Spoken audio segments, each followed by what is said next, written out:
अस्सलामुअलैकुम नाजरीन कराम, बलगम की असल वजह आज ही आपको बताते हैं और आज ही आपका मसला ये हल कर देते हैं। बलगम दरअसल म्यूकस को कहते हैं, जिसको स्पूटम भी बोलते हैं। ये एक थिक लिक्विड होता है जिसके अंदर बहुत से बायोटिक्स शामिल होके इसको मज़ीद ख़तरनाक बना देते हैं, जो कि सांस लेने में दुश्वारी का बायस बनता है। इससे बहुत ज़्यादा खांसी आती है और इरिटेशन होती है, इचिंग होती है, गले में हर वक्त दर्द रहता है और खांस खांस कर बाज़ औक़ात सीने में भी दर्द शुरू हो जाता है।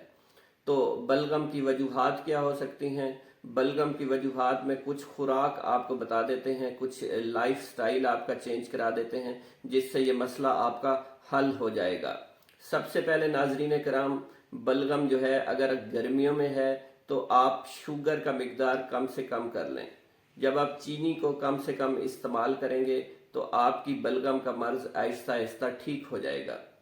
इसके अलावा बहुत ज़्यादा ठंडा पानी आपने गर्मियों में इस्तेमाल नहीं करना, नरम ग़िज़ाएँ इस्तेमाल करें। इसके अलावा जो है ऐसी ग़िज़ाएँ जिनमें शुगर की मिकदार बहुत ज़्यादा है उसको इस्तेमाल कम से कम करें। कॉफ़ी का इस्तेमाल आपने कम करना है। सॉफ्ट ड्रिंक्स जो है उसमें शुगर बहुत ज़्यादा होती है, उसका इस्तेमाल कम से कम करें।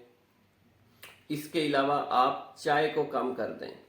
चाय में भी कुछ ऐसे केमिकल्स पाए जाते हैं जो कि बलगम पैदा करने का बायस बनते हैं। इसके अलावा एक ऐसा फल जो कि गर्मियों और सर्दियों दोनों मौसम में हमें अवेलेबल होता है, उसका इस्तेमाल कम करें। नाजरीन कराम, मैं बात कर रहा हूँ केले की। केला जो है वो उसके अंदर बहुत ज़्यादा शुगर की मिकदार मौजूद होती है, तो केले को कम करें। और इसके अलावा इसमें फ़ाइबर मौजूद होते हैं, फ़ाइबर भी बलगम को बढ़ा देते हैं। जी नाजरीन, इस्पागोल हस्क जो लोग इस्तेमाल करते हैं उसका हद से ज़्यादा इस्तेमाल करेंगे तो वो बलगम में कन्वर्ट हो जाएगा और उससे जो है वो बलगम ज़्यादा हो सकती है।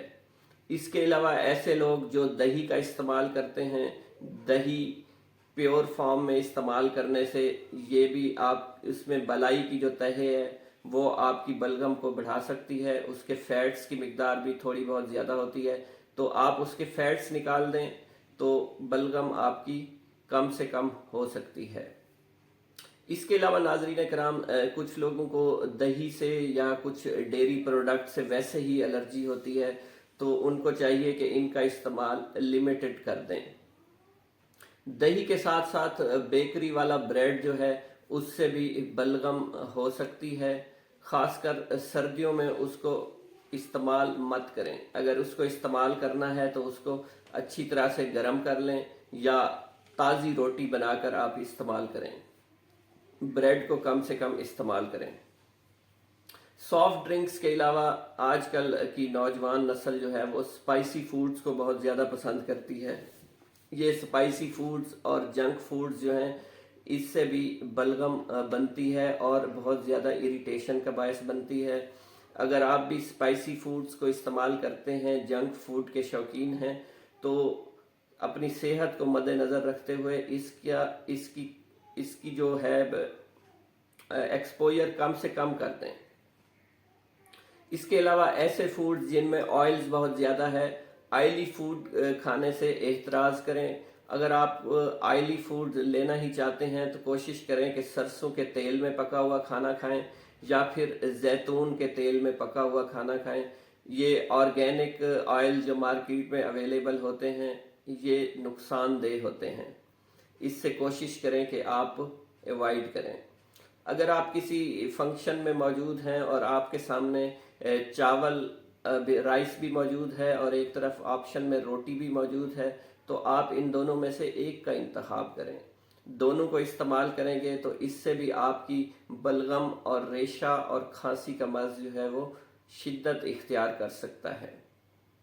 इसके अलावा बिरयानी में मौजूद जो दूसरे मसाला जात हैं उसमें बहुत ज़्यादा स्पाइसेस की वजह से आपका ये मर्ज जो है वो बढ़ सकता है। तो नाज़रीन कराम, इस मर्ज से आपने बचना कैसे है?